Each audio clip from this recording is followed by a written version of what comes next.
Rewind, your week in review, is sponsored by the Wisconsin Realtors Association, bringing Wisconsin communities to life with great homes, businesses, and neighborhoods. The Wisconsin Realtors Association, the voice of real estate. This week on Rewind, your week in review. New projections show $4.4 billion in unexpected revenue growth over the next 2 years. News that led one top Republican to call for $4 billion in tax cuts. The vast majority, if not all of the money, should really go toward paying taxes or paying down people's taxes. The Joint Finance Committee continued its work on the budget, approving nearly $1.5 billion in building projects. And Republicans in the Assembly and Senate passed a bill to end enhanced unemployment benefits for Wisconsinites. Rewind, your week in review for June 11th. Reilly. And I'm J.R. Ross. Assembly Speaker Robin Vos is seeking up to $4 billion in tax cuts following unprecedented collections. New estimates released this week show Wisconsin is expected to see $4.4 billion in additional revenue through mid-2023. The projections show the state will end the current fiscal year with a $2.6 billion surplus, $816.1 million more than previously thought. Following the announcement, Governor Evers reversed the $250 million in state agency cuts he directed in September for 2020-2021. That includes $45 million for the University of Wisconsin system. Assembly Speaker Vos told reporters after a meeting with leader Devin LeMahieu he wants to see, quote, the largest possible tax cut, but said the method was still under discussion. JR, the picture just keeps getting rosier, doesn't it? LFP's Bob Lang this week said, or called the increase in tax collections in April and May of 2021 unprecedented, and based on those plus economic forecasts, said that there would be this $4.4 billion revenue estimate, right? How is this news going to shape the rest of the budget process? Well, a couple of things. One, it's going to make the tax cut discussion a little bit more interesting. A couple things to remember. So in January, we were going to have about $1.85 billion for a surplus and growth of $1 billion over the next 2 years. In 3 months, we went from that, which is a pretty good picture, to $4.4 billion more than we thought we were going to have just 3 months ago. And there were two things that really have changed, according to Lang's memo. One, the President Biden signing the American Rescue Plan Act. And two, things get better with COVID. So number of cases are down, vaccinations are going all right, restrictions are being lifted. It's supercharging the economy. So, and things are getting better in general. So we've known for a while that Republicans state on the Joint Finance Committee have been looking at how they do a tax cut. What kind of tax cut they do? They're going to put money into Medicaid, which is going up on Tuesday before finance, and then do a tax cut. Well, now the options for tax cut are pretty interesting. So you have, for example, some Republicans have been on a push about property taxes for years, largely inspired by Governor Scott Walker. They call it buying down the levy. You take formulas where there's a mix of state tax dollars and local property taxes to pay for a service or for schools. The more state money you put in, the less property taxes locals can raise. It buys down the levy. The challenge with that is, with schools especially, every time they would do it, the locals would do a referendum and eat that property tax back up. Dale Kayenga, Republican in the Finance Committee, who's been on military duty lately, he's got a bill to collapse on the tax brackets and the income tax structure in Wisconsin. That's going to get some chatter. There's a segment of the Senate Republican caucus talks about personal property tax. Like every time there's money, they talk about getting rid of the personal property tax. That is if you're a business and you have like a restaurant with ovens, for example, you get taxed on the equipment that you have. So they want to get rid of that. That would require, though, backfilling the lost revenue for local governments. There's money to do that right now.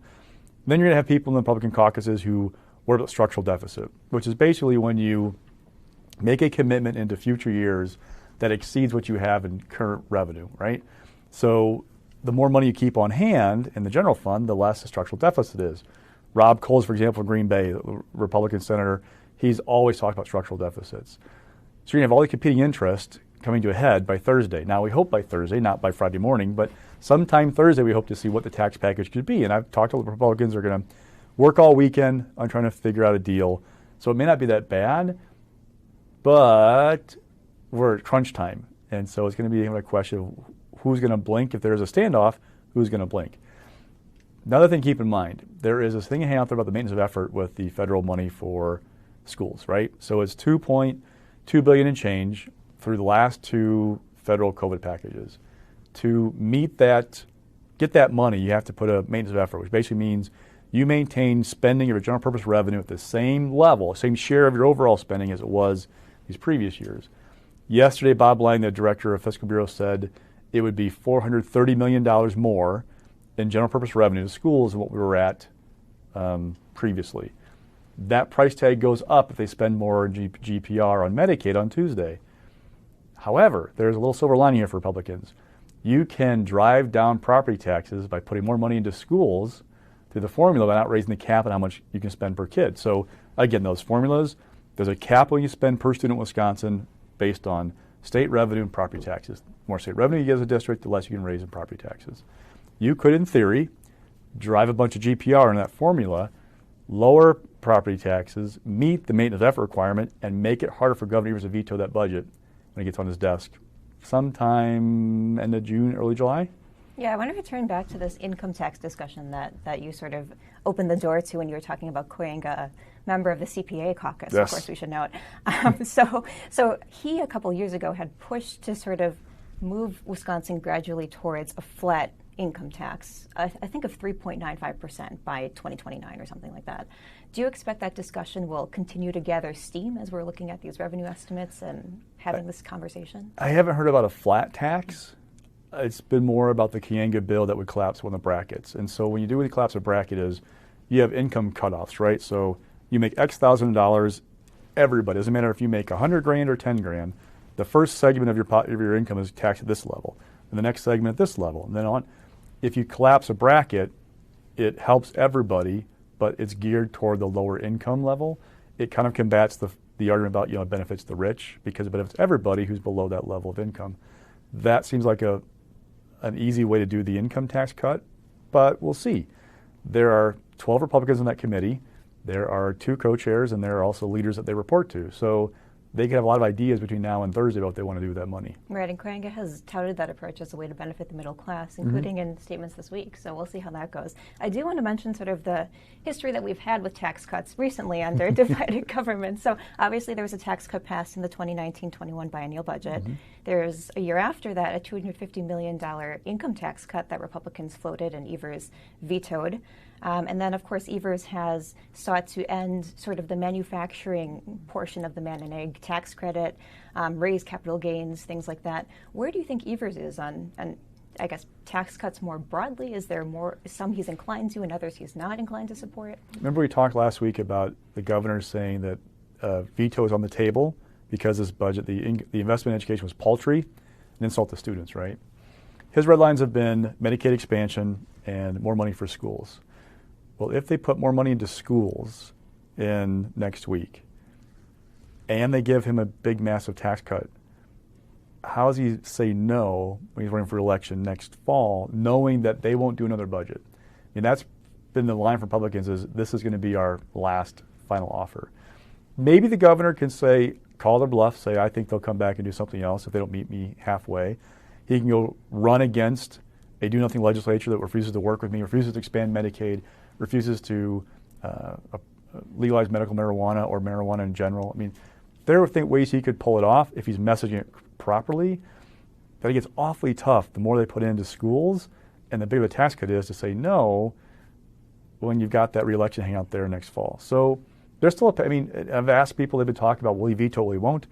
There's still a path if he really wanted to do it, but it gets tougher with what he's talking about. So the governor, he signed an individual income tax cut in 2019. There also was that whole package about redirecting sales tax into income tax cut. So he signed another tax cut besides the budget. I do know that there are some Democrats who may have tough races next fall, depending on how their districts turn out. They would like to know if the governor's going to sign that budget before they vote sometime at the end of June, because they'd also like to tout education investments and tax cuts in the re-election next fall. So it's an interesting dynamic. I'm kind of curious to watch how this game plays out, if there's really a path for Evers to veto the budget. Now let's move on now and start recapping the action from the Joint Finance Committee this week. Members approved a nearly $1.5 billion capital budget. Let's break it down a little bit here.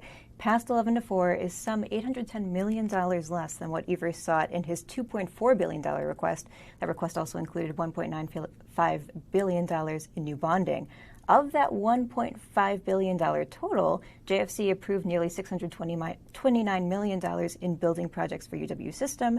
That's less than the $1 billion Evers sought. Among the projects not approved, we should mention $163 million for a new state office building in Milwaukee, $45 million for a new juvenile prison in Milwaukee County. JFC also voted to boost transportation spending by $357 million in the next 2 years, enumerate I-94 east-west in Milwaukee County, approve $700,000 to buy body cameras for State Patrol, and then in Thursday's meeting, lawmakers agreed to reauthorize the Stewardship Fund for just 4 years at $32 million annually. Evers had sought a 10-year reauthorization at $70 million annually. First two-day budget votes this week from JFC saw delays, in both of those start times. A return to normalcy, it feels like, doesn't it, Jerry? The joke in the room was it wasn't a real budget until that happened. Yeah. So it's honestly been the easiest finance process I've ever covered. They're doing everything they call them omnibus motions, where if you have an agency where they're going like spending line by spending line, you're doing it all in one shot, which limits debate, which Democrats aren't real thrilled about, but it speaks to the process. And they're not putting much in. If you look at all the motions, they're doing like little dabs of money here and there. There isn't a big flood of cash doing anything. It's keeping it fairly tight. There's not a lot of policy, if any. I mean, like there's one policy thing in the transportation motion to restrict spending on Lieutenant Governor Barnes's security detail. Otherwise, you're not seeing a lot of policy stuff because they don't want to give him fodder to write it with his veto pen. So it's actually kind of going quickly. What do you attribute the holdups to that we've seen this week? Obviously, stewardship was a big thing on Thursday. What about Tuesday? Because you got to get to a deal. So, I mean, the revenue numbers came out on Tuesday. Early morning. We caught Robin Voss outside of Lemmyhugh's office sometime early afternoon after finance was supposed to start. So there was they wanted to talk about that. I don't know if it made a huge deal in the start time and like if it changed the transportation motion, for example. There always are a couple of hang-ups. They always delay things.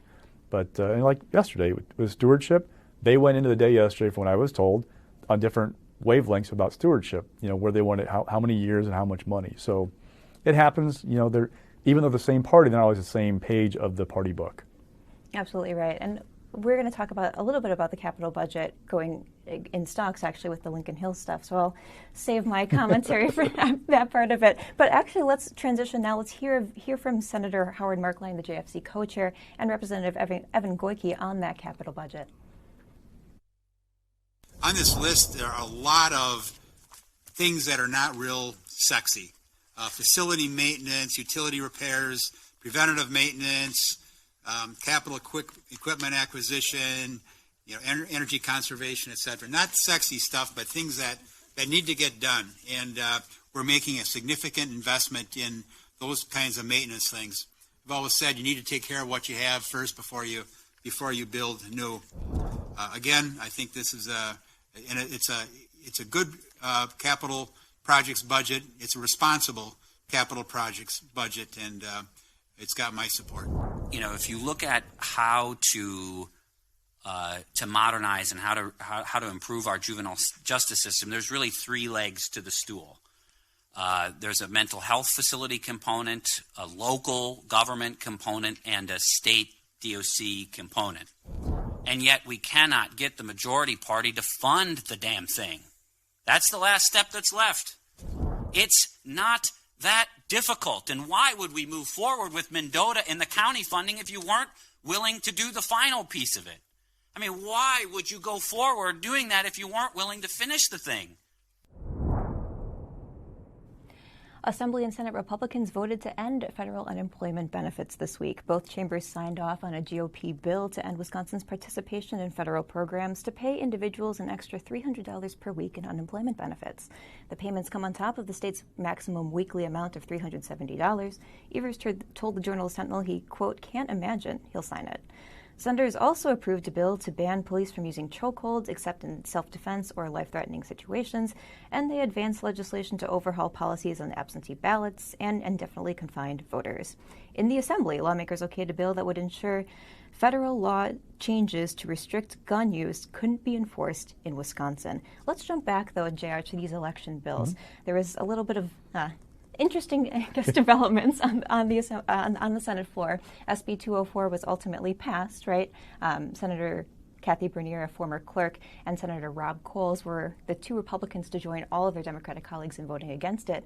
But there was some interesting amendment work where different provisions of bills were all combined into that single one. They took 3 bills and basically picked the parts that worked the best for some people and put it into one. So I'll give you an example. There are special voting deputies who go to assisted care facilities and help administer absentee ballots. There was a provision in one bill that was going to require clerks to survey, so they get 100 ballots from a nursing home facility, right? They have to survey 10% of those ballots and call the person and say, did you mean to cast this ballot? They want to make sure you're not being influenced by somebody. That would require clerks to survey 10% of ballots from each home that they get. It's a lot of work before election. That was not in the final, what they passed finally. There was another provision about indefinitely confined voters. If you are confined due to age, illness, infirmary, you can issue a declaration, sign a declaration with the local clerk and get a ballot sent to you under current law, basically going forward until you stop casting your ballot. There was going to be a requirement in this one Republican bill that if you're under 65, you had to basically get a note from your doctor to claim that status. Well, there are a lot of people who have a disability who are under 65 years old who can't get out. That's not a great look sometimes. So there are all these issues that kind of popped up during discussion. They stripped away some of the issues that weren't going to work, put them into one bill, and passed it, knowing full well that's going to be vetoed anyway. But this is the better option than what they were looking at with a longer, more drawn-out discussion about the other bills. Yeah, and all of this is a precursor to a marathon assembly floor session next week. Yes. We've got the vaccine passport bill, I think, on the calendar at this point. What else have we got? The transgender athlete bills. What are you watching for in that, 14 hours that's reserved for debate next week? Oh, there's all that. And then remember, there is a state convention for Republicans that last Saturday in June.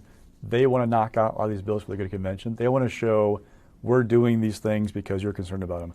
We're taking care of election problems that you think there are in Wisconsin because you care about them. We're hearing you. We're addressing it. There is a drive to get some of the stuff done, partly because of that, partly because the floor period ends in June. After June, they're not supposed to be back until the fall, although they both agreed this week to add 2 weeks to the October floor period. So it could be a busy fall in Madison. But it's part of it getting, sending a message to the base. We hear you. We hear you loud and clear. We're taking care of your issues. Yep, absolutely. Let's hear a little bit from Wednesday's floor period in the State Assembly. Representative Shannon Zimmerman and Representative Francesca Hong will speak about the GOP bill to end the federal unemployment benefit in Wisconsin. There was a time, certainly in this nation during the COVID pandemic, where this level of government support was absolutely warranted and necessary. We fast forward now to a time where we are exiting the pandemic situation materially. And now we have this unintended consequence where I do agree that certainly in the state of Wisconsin, and I've been an employer in the state of Wisconsin for over 25 years, that we had the high class problem of low unemployment, and we do have certainly a workforce issue. But that workforce issue has been exacerbated by the benefits now being provided, the incentives of staying at home.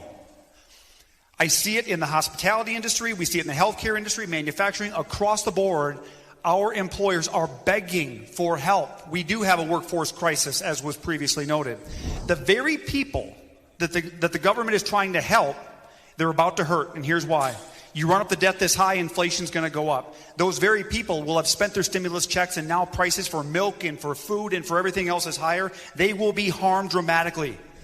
I haven't heard once us talk about the corporate welfare or the corporate tax cuts. The welfare that I believe many of my colleagues on the other side received this past year in the form of PPP loans. To speak as someone who in the past year has dealt with having to close down my business, having to hope that my employees would come back when I had to close my business, to now in recovery. I heard about crisis, I heard about emergency, and in the past 300 days when the COVID pandemic hit, not once were we talking about crisis and emergency then. There is a workforce shortage. We have a workforce crisis, absolutely. But if we are not speaking about the fact that people have been dealing with the pandemic for the past year, as an employer, as an employee, we should be looking at collective, comprehensive policies to move the state forward, to encourage communities to be stronger. And to say that we're out of touch with our workforce because we're advocating for them, I think there's a lot of work y'all have to do before you speak for workers. Governor Tony Evers officially kicked off his re-election bid at the state Democratic Party convention this weekend. Evers told a virtual Democratic Party convention audience on Saturday he will seek a second term as Wisconsin's governor, calling himself, quote, the real education governor, a reference to a comment from former Governor Scott Walker. The former state superintendent warned what's at stake in next year's elections and called for using the moment to, quote, fix the big problems in Wisconsin and bounce back stronger than ever before. State GOP Chair Andrew Hitt said in response, quote, Evers has nothing to run on except a record of abysmal failure and absent leadership. The announcement comes in the days after his campaign unveiled 4 new hires. Evers, I should also note, finished 2020 with $3.4 million in the bank. Themes Evers touched on, JR, in his speech announcing his re-election. What did he hit on? What's he clearly planning on running on? And did he try to shore up any areas of potential weakness? Republicans aren't working with him. He's all standing in the way of their bad bills, roads, schools, healthcare. Sounds a lot like we heard 2018. Look, the governor, he's got 3 big vulnerabilities, right? One, unemployment insurance problems with getting claims processed during the pandemic. 2, his handling of Kenosha and the violent protests there, in the wake of the shooting of Jacob Blake. And 3, there's a Democrat in the White House. The party in power in the White House struggles in midterm elections in Wisconsin, and it has for the last 16 years. It's not easy. So those are his challenges. His pluses, his priorities are popular. Expanding Medicaid, legalizing marijuana, investing in schools, fixing roads. People like that stuff. The to be determined is the COVID response. It's a little polarizing right now. The last polls we saw from Marquette had him in the plus territory for what he had done, but now we're kind of post-pandemic. I haven't seen a poll from Marquette since October, so I'm not sure where he's at with these things. So it'll be interesting how that plays out. What he has to do between now and next fall is present a positive, forward-looking vision about what he wants to do. It's not just say Republicans are bad, don't let them take over because these bad things will happen. You got to have more than that because it's not just about Democrats, it's about the middle too. So we're interested to watch how he develops that message and what his theme is going to be going into next fall. Yep. Let's hear directly from Governor Evers' announcement from the DPW convention on Saturday. There's one more thing I have to say tonight. One more thing? What would that be, Governor? Wisconsin, I'm in. I'm running for re-election. We've accomplished a lot in the last few years, but we're just getting started. We have more work to do together. This is a moment when we can choose to fix the big problems in Wisconsin and bounce back stronger than ever before. That means doing what's best for our kids, creating good paying jobs, fixing our infrastructure, supporting small businesses, and making sure everyone has access to quality, affordable health care. All the things we want for our state. We have 521 days to make it happen, folks, and I'm going to need your help to do it. But I know because of all of you watching tonight, we're going to win. So let's get to work, folks. The Wisconsin Supreme Court ruled local health officials can't close schools in public health emergencies. The consolidated case centered around a Dane County emergency order that closed all schools in the area for in-person instruction in grades 3 through 12. Because Madison Public Schools and other public schools in the county had largely decided to begin the school year virtually, the order would have applied largely just to private ones. The Supreme Court decision, released Friday morning, also found the move violated petitioners' quote, fundamental constitutional right to the free exercise of religion. But the court's liberal minority argued that the constitutional analysis was unnecessary and wholly beside the point because the case could be resolved on statutory grounds. The order was first issued last August, though the court placed a hold on it in September. Oral arguments were heard in December, and of course the decision came just as the school year is about to wrap up. JR, you've spoken before about the interesting discussions that our justices get into in the footnotes. We saw some of those today in the decision from the majority. Can you sort of summarize that for us? It's about the role of the courts in handling disputes. And Rebecca Dallett, a liberal justice, basically argued that there should be a more restrained role, that like what you said about if there's a chance to resolve other ways, we should not do that. Rebecca Bradley, a conservative, is like, no, we are the bulwark of against infringement on justice and rights. We have to be aggressive. We should not be modest in expressing our authority. And Brian Hagedorn, it's really interesting. So remember, Hagedorn and Bradley have had a couple of feuds in their footnotes over the last year. Even though they're both conservatives in the court, they're not of the same kind of strain of conservatism, I guess I put it nicely. And Hagedorn wrote a concurring opinion saying, I agree with everything in the majority opinion, except the footnote about the role of the court in these decisions. It should be more modest. Rebecca Bradley took both him and Dow at task in her footnote about how they misunderstand the role of the courts and accused Rebecca Dow of misquoting another opinion, by the way. And Hagedorn took great lengths to go in his own concurring opinion note. I agree with everything except for that footnote. And because I don't accept that footnote, her opinion about the court's role in citing issues is not controlling. It's just kind of, behind the scenes court drama, but tells you that there's just a little bit of some spice sometimes, these decisions, if you're a dork like I am and read everything, including the footnotes. It's always worth reading the footnotes, as we've learned, especially recently. But anyway, let's move on to stocks now, Jared. What's rising this week? The Dem Senate primary. So at convention last week, and Mark Pocan had a message to everybody running for U.S. Senate Democratic side, which there are a lot of them right now. Let's play nice. Let's keep focused on Ron Johnson. Don't think that's going to happen. This week there was a story about Alex Lasry and his claims about how they embraced $15 an hour for employees of the Buck Stadium, right? This taxpayer-financed arena. Turns out it wasn't necessarily 100% accurate. They weren't right at $15 an hour from day one. It took a while to get there. So you're seeing like the first swings kind of coming out. And now look, Lasry's got personal wealth. That's going to be a plus and a minus. Saragalewski has personal wealth, be a plus and a minus. Tom Nelson's been whacking away at these guys that, he's not the wealthy candidate. He's a more modest means person. Chris Larson is now in state senator. He's whacking away at Lasry. He's also a Milwaukee candidate. He's got to try and, you talk about those lanes again, right? What's Larson's lane? Milwaukee. Lasry's a Milwaukee candidate. You try and get some Milwaukee. It's inevitable there's going to be some fights between now and next August. The question is, how ugly does it get? And does it help Ron Johnson or the Republican who runs in Ron Johnson's place if Johnson seeks re-election? Yep. And what's mixed this week? So the 37th AD fundraising, I read all the finance reports, the dork that I am. I know. It's fascinating. Here you have a special election on Tuesday, which nobody is talking about, by the way, special for assembly seat in Watertown, basically Watertown area. What I saw was that they're not raising a big balance of money, and what they are raising, a lot of it's from their own pockets. So it's interesting to note that there isn't much radio, there isn't TV. So I saw no radio, no TV.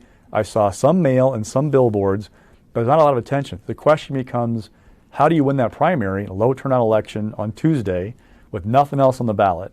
The answer might be shoe leather. So it might not matter how much they've raised or how much they put their own money in, but how many doors do they hit? And more importantly, do they do the right number of doors, the right doors?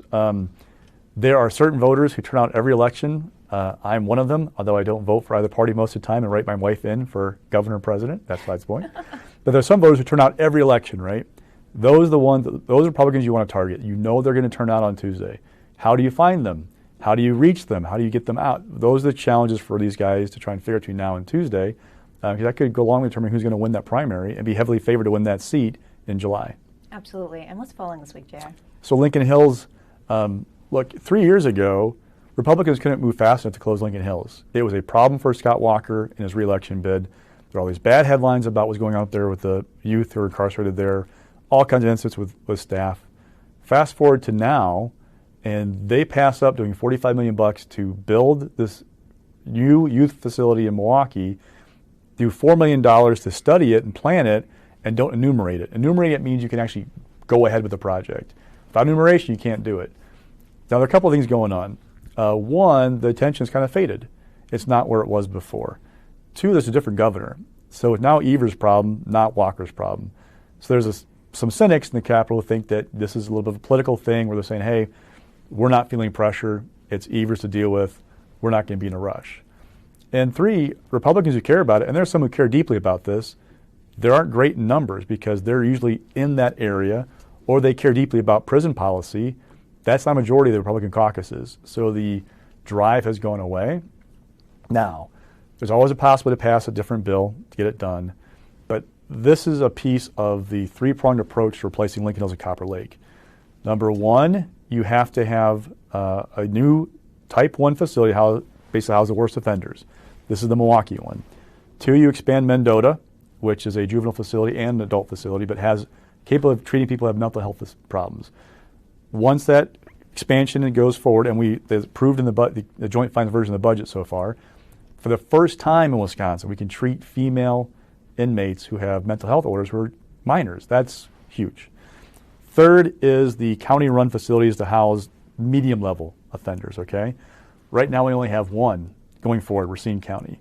This entire process has been a little bit flawed from the start because the rush to try and get it done 3 years ago, they underfunded it. They set an artificial deadline that wasn't realistic. They pushed it back already once to July 1st this year, which is not going to happen, by the way. And now the question is, okay, what happens with Milwaukee? Don't forget, once there's a new facility, there may be more of a openness to send kids there. The population dropped down to fewer than 60, I think. The last check I got from Department of Corrections at Lincoln Hills and Copper Lake. That's down a lot. Once there's a new facility, though, you may see more kids go. You may need a second facility. And let's not take the blame all off the Evers administration. They totally dropped the ball in trying to find a place for Milwaukee the first time. So recall, there was a push for 2 Type 1 facilities a couple of years ago, one in Milwaukee, one in the Fox Valley. The Evers folks and corrections officials didn't do their homework in talking to locals. The people up in the Fox Valley went nuts about where they wanted to put it, and that was nixed. And the Milwaukee folks were not happy about it either, that not in my backyard thing, right? So we are stuck in a position where even in the governor's budget, if passed as is, Lincoln Hills couldn't close until 2024 when the new facility opens. I don't know that timeline would work with what's going on right now, and likely it won't. And I think the only thing I would add to that very great summary is the fact that we are still coming up on this July 1st, 2021 statutory deadline by which DOC is supposed to close Lincoln Hills and Copper Lake. There's a possibility that after that date, youth being housed there start suing because they shouldn't be, in their minds, right, housed in a facility that's supposed to be closed, right? So we could see lawsuits coming in the coming weeks and months. There's also an issue about youth placements, right, for these very serious juvenile offenders. Will judges be inclined to place youth in a Type 1 facility, the only Type 1 facility that's open currently in the state, even though statutorily it's not supposed to be opened, right? But there's no other Type 1 alternative. So what are judges going to do? There's a lot of fascinating stuff happening in the short and medium term that we'll have to keep an eye on going forward. And don't forget, the kids who are up there and the staff are stuck in the middle. It's not just like the kids are the only ones to worry about. Staff also have been in a difficult position for a while. So there are people, real lives at stake in this whole discussion. Exactly. I'm glad we brought it back to the real life implications. Thanks for doing that, Chair, and thanks everyone for tuning in. I'm Briana Reilly. And I'm J.R. Ross. And that's Rewind for June 11th.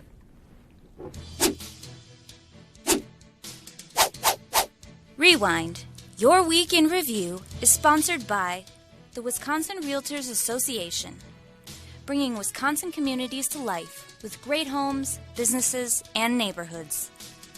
The Wisconsin Realtors Association, the voice of real estate.